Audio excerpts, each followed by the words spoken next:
နောက်42ခုမြောက်မေခွန်းကြတော့ဗာမေးတာတော့ဆိုပိစာယတနာကမ္မနိဗ္ဗတဒီလူတွေမှာမျက်စိနားနာလျှာကာယအင်္ဂါရက်5မျိုးရှိတယ်ပေါ့မျက်စိရှိတယ်နားရှိတယ်နှာခေါင်းရှိတယ်လျှာရှိတယ်ကိုယ်ကာယရှိတယ်အဲ့ဒီတစ်ခုနဲ့တစ်ခုမတူတဲ့မျက်စိနားနာလျှာကာယဆောင်ရွက်မှုချင်းနဲ့မတူတဲ့အရာ5မျိုးဟာကွဲပြားခြားနားနေတာဘာကြောင့်ကွဲပြားခြားနားတယ်လဲဆိုတဲ့မိကုံကိုမေးဖို့ပဲအဲ့ဒီ42ခုမြောက်မိကုံမှာမိလိန်နာမင်းကြီးကရှင်နာဂသေနာကိုမေးတာအရှင်ဘုရားတဲ့မျက်စိနားနာလျှာကာယဆိုတဲ့အာယတနာ5မျိုးရှိတယ်အဲ့ဒီအာယတနာ5မျိုးဟာကံမတူသောကံအမျိုးမျိုးကြောင့်ဖြစ်တာလားသို့မဟုတ်ကံတစ်ခုတည်းတစ်ခုတည်းသောတူညီသောကံကြောင့်ဖြစ်တာလားဒီမေခွန်းလေးကိုမေးတယ်နော်ဆိုလိုတာမျက်စိအတွက်ကကံတစ်မျိုးလားနားအတွက်ကကံနားကိုဖန်ဆင်းတဲ့ကံကမျက်စိကိုဖန်ဆင်းတဲ့ကံမဟုတ်ဘူးအဲ့တော့မျက်စိကိုဖန်တီးတဲ့ကံကတစ်ခုနားကိုဖန်တီးတဲ့ကံကတစ်ခုနှာခေါင်းကိုဖန်တီးတဲ့ကံကတစ်ခုလျှာကိုဖန်တီးတဲ့ကံကတစ်ခုကိုယ်ကာယကိုဖန်တီးတဲ့ဒီကံကတစ်ခုလို့မျက်စိနားနာလျှာကာယမတူညီတဲ့အင်္ဂါရပ်တွေကံတစ်ခုစီတစ်ခုစီကဖန်ဆင်းတယ်ကံအမျိုးမျိုးอ่ะပေါ့လေမတူညီတဲ့ကံတွေကဖန်ဆင်းတယ်တူညီသောကံတစ်ခုတည်းကဖန်ဆင်းတာမဟုတ်ဘူးဒီမေကုန်းကိုနော်အဲ့ဒီမျက်စိနာနာလျှာကာယဆိုတဲ့အာယတနာ6ပါးဟာဘယ်လိုလဲတဲ့ကံအမျိုးမျိုးကြောင့်ဖြစ်လာတာလားသို့မဟုတ်တူညီသောကံတစ်ခုတည်းကြောင့်ဖြစ်လာတာလားလို့ဒီမေကုန်းမေးတော့ရှင်နာဂသေနာဘယ်လိုဖြေတော့ဆိုနာနာကံမေဟိမဟာရာဇာမတူညီတဲ့ကံအသီးသီးကြောင့်ဖြစ်လာတာမျက်စိကြောင့်မျက်စိကိုဖန်တီးတဲ့ကံကတစ်ခုနားကိုဖန်တီးတဲ့ကံကတစ်ခုနှာခေါင်းလျှာကာယကိုဖန်တီးတဲ့ကံကတစ်ခုစီလို့မတူညီတဲ့ကံတွေကလူရဲ့တဏ္ဍာမှာခန္ဓာကိုယ်တစ်ခုတည်းမှာဖြစ်တော်လဲပဲမျက်စိရဖို့ကကံတစ်ခုနားရဖို့ရကံတစ်ခုနှာခေါင်းရဖို့ရကံတစ်ခုလျှာရဖို့ရကံတစ်ခုကိုယ်ကာယရဖို့ရကံတစ်ခုလို့ကံအမျိုးမျိုးတစ်မျိုးစီကနေပြီးတော့အင်္ဂါရတစ်ခုစီကိုဖန်တီးတယ်လို့ဒီလိုရှင်နာဂသေနာဖြေတယ်အဲ့ဒါလို့ဖြေတဲ့အခါကျတော့မိလိန်နာမင်းကြီးကအရှင်ဘုရားဥပမာနဲ့ရှင်းပြပါအောင်သိတာထင်ရှားတဲ့ဥပမာစကားဘာဖြစ်လို့ဥပမာနဲ့ရှင်းခိုင်းတာတော့ဆို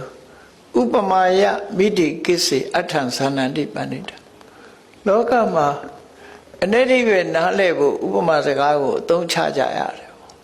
အဲ့ဒီဥပမာစကားနဲ့ရှင်းပြမှပို့ပြီးတော့ရှင်းလင်းစွာနားလဲနိုင်တာဒါကြောင့်အရှင်ဘုရားဥပမာနဲ့ရှင်းပြပါလို့ဆိုတော့ရှင်နာဂသေနာရှင်းပြတယ်ဥပမာမဲ့တဲ့အခင်းတစ်ခင်းထဲမှာစိုက်ပျိုးတဲ့မြေခွက်တစ်ခွက်ထဲမှာမြေခွက်တစ်ခွက်ထဲမှာမျိုးစိအမျိုးမျိုးကိုချက်ဖြတ်မျိုးစိအမျိုးမျိုးကိုစိုက်တယ်ဟုတ်ပါမယ်တရေစိလဲစိုက်မယ်ပိန်းတဲ့စိလဲစိုက်မယ်တခြားအစိတွေလည်းစိုက်အစိမျိုးမျိုးစိုက်ပျိုးလိုက်မယ်မြေကတော့တစ်ခွက်ထဲပဲအဲ့တစ်ခွက်ထဲမှာမတူညီတဲ့အစိတွေကိုစိုက်ပျိုးတယ်စိုက်ပျိုးတော့အဲ့ဒီမတူညီတဲ့မျိုးစိတွေကနေပြီးတော့မတူညီတဲ့အပင်တွေပေါက်လာပြီးမတူညီတဲ့အသီးတွေကိုသီးလာတယ်ဒီလိုဖြစ်တယ်မဟုတ်လားလို့ဆိုမှန်ပါတယ်တဲ့မြေခွက်တစ်ခွက်ထဲမှာမျိုးစိမတူဘူးဆိုရင်အပင်တွေကလည်းအမျိုးမျိုးဖြစ်မှာပဲအဲ့ဒီဥပမာအတိုင်းပဲတဲ့လူခန္ဓာကိုယ်တစ်ခုတည်းပေါ်မှာလူကိုယ်ကာယလို့ခေါ်တဲ့ မျက်စိနာနာလျာကာယတို့ရဲ့တရားဖြစ်တဲ့လူခန္ဓာကိုယ်ကြီးထဲမှာတဲ့မျက်စိဖြစ်ဖို့အတွက်ကံတရားကမျက်စိကိုထုတ်လုပ်တယ်နှာခေါင်းဖြစ်ဖို့ကံတရားကနှာခေါင်းဖြစ်ဖို့အတွက်နှာခေါင်းဖြစ်စေရတဲ့ကံကထုတ်လုပ်တယ်နားဖြစ်ဖို့အတွက်နားကိုဖြစ်စေရတဲ့ကံကထုတ်လုပ်တယ်လျှာအတွက်လျှာကိုဖြစ်စေရတဲ့ကံထုတ်လုပ်တယ်ကိုယ်ကာယအတွက်ကိုယ်ကာယကိုဖြစ်စေရတဲ့ကံတရားကထုတ်လုပ်တယ်လို့ကံတစ်ခုတည်းကထုတ်လုပ်တာမဟုတ်ဘူးကံအသီးသီးကထုတ်လုပ်တာဖြစ်ပါတယ်လို့ရှင်နာကသေနာကအဲ့လိုဖြေတယ်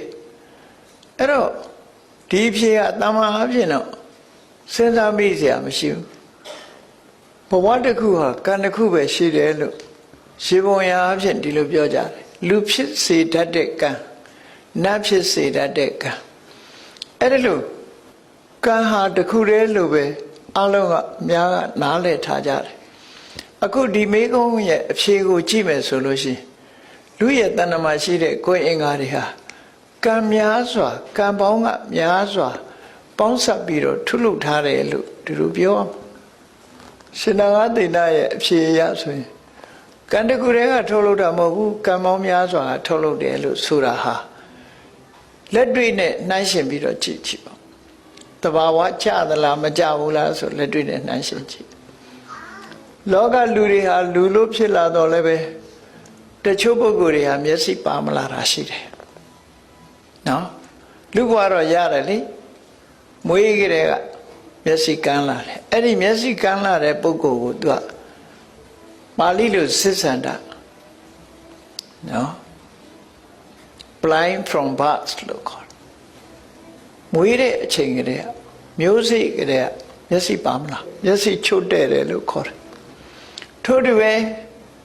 နာမကြတာတို့အနတ်မရတာတို့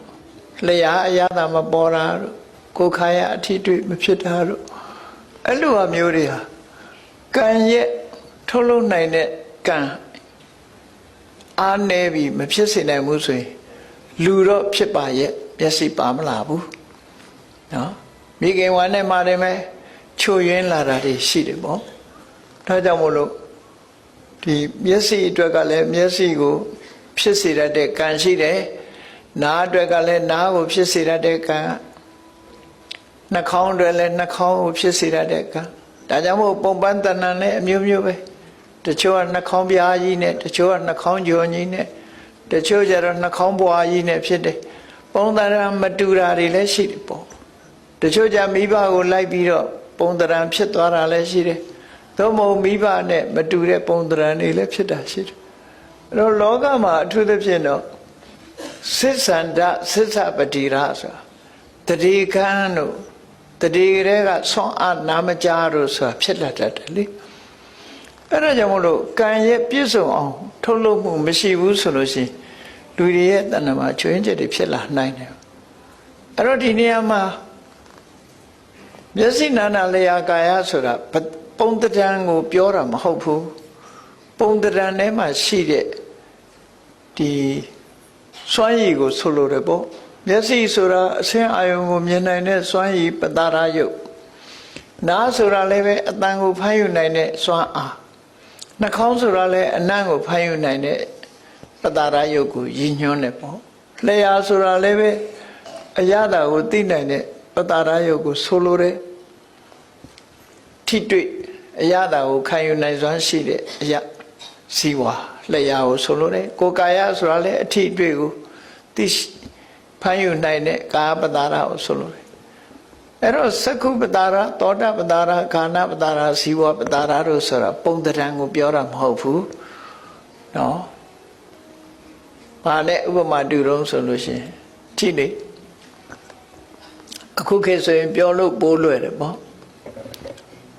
ရုပ်မြင်သံကြားတယ်လီဗီရှင်းရှိတဲ့အိမ်တွေမှာအန်တနာလေးထောင်ထားတာ